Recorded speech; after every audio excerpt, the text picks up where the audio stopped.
Hello, thank you for stopping by. I'm going to read this story called The Three Little Pigs. Once upon a time, an old sow sent her three little pigs out into the world to seek their fortune.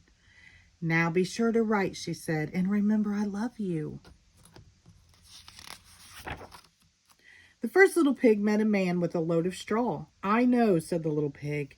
I'll buy your straw and build a house. That's not a good idea, said the man. Mind your own business, thank you, said the little pig. And he bought the straw and set about building a house. It took him no time at all. Very soon a lean and hungry wolf happened by.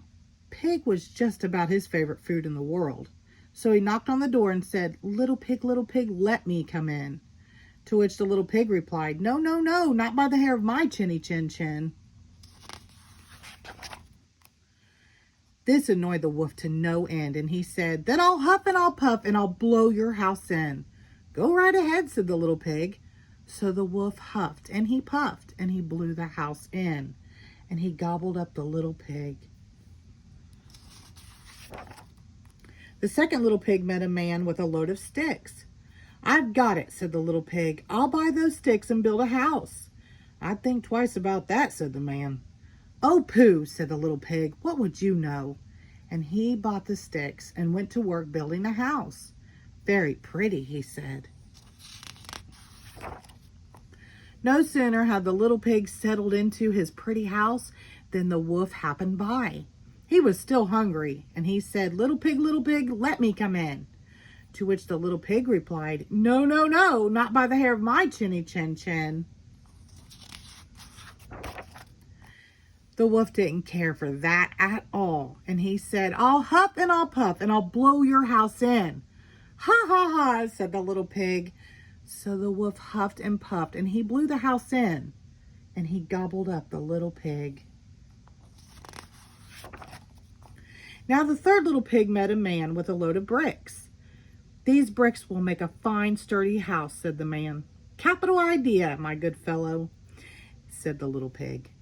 So he bought the bricks and set about building a house. It took him quite a bit of time, but it was well worth it. Nice and solid, said the little pig. Nice and solid. But no sooner had the little pig moved in than he noticed the wolf loitering about. And the wolf, who was still hungry, said, little pig, let me come in. To which the little pig replied, no, no, no, not by the hair of my chinny chin chin. Well, the wolf had heard that before, and he said, then I'll huff and I'll puff and I'll blow your house in. Oh, don't do that, said the little pig. But the wolf huffed and he puffed and he huffed and he puffed until he was quite blue in the face. The house stood firm. I'll try another approach, muttered the wolf. And he put on his most dazzling smile. Little pig, I was only teasing, he said. By the way, I hear tell the farmer Jones has the most scrumptious turnips. Shall we go pick a few? Oh, I'm much too busy now, said the little pig. What about tomorrow morning? Excellent, said the wolf. I'll come for you at 6. The next morning, the little pig got up at 5, hurried off to Farmer Jones' turnip field, picked a basket full of scrumptious turnips, and dashed back home. When the wolf arrived at 6, the turnips were already boiling in the pot. Sorry, I couldn't wait, said the little pig. The wolf tried not to show his displeasure. No harm done, he said. By the way, there is a lovely apple tree down in Merry Meadow. Should we go help ourselves to a few apples? I must cook my turnips, said the little pig. Let's meet there tomorrow morning. Splendid, said the wolf.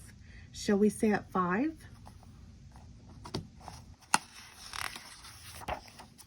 The next morning, the little pig was up at 4 and went off for the apples.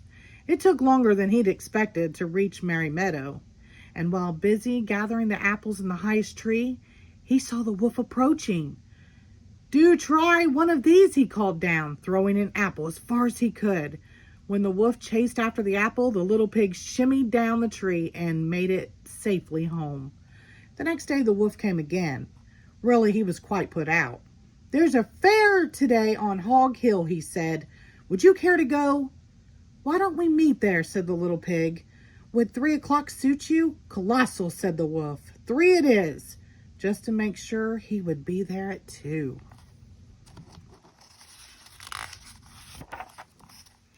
At 1 in the afternoon, the little pig went to the fair and had a fine time. So fine that he lost track of the hour. Suddenly, out of the corner of his eye, he saw the wolf coming up the hill. Without a minute to spare, the little pig jumped inside an empty butter churn and rolled down the hill toward the wolf. Well, the wolf was so scared he ran all the way home.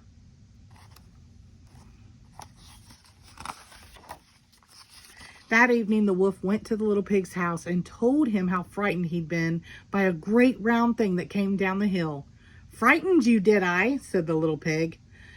That great round thing was a butter churn, and I was inside. This was simply too much for the wolf to stand.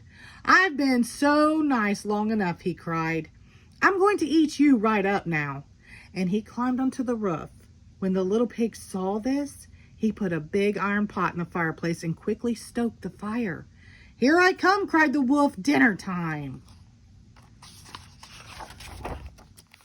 You can say that again, said the little pig, and he cooked that mean old wolf and gobbled him up.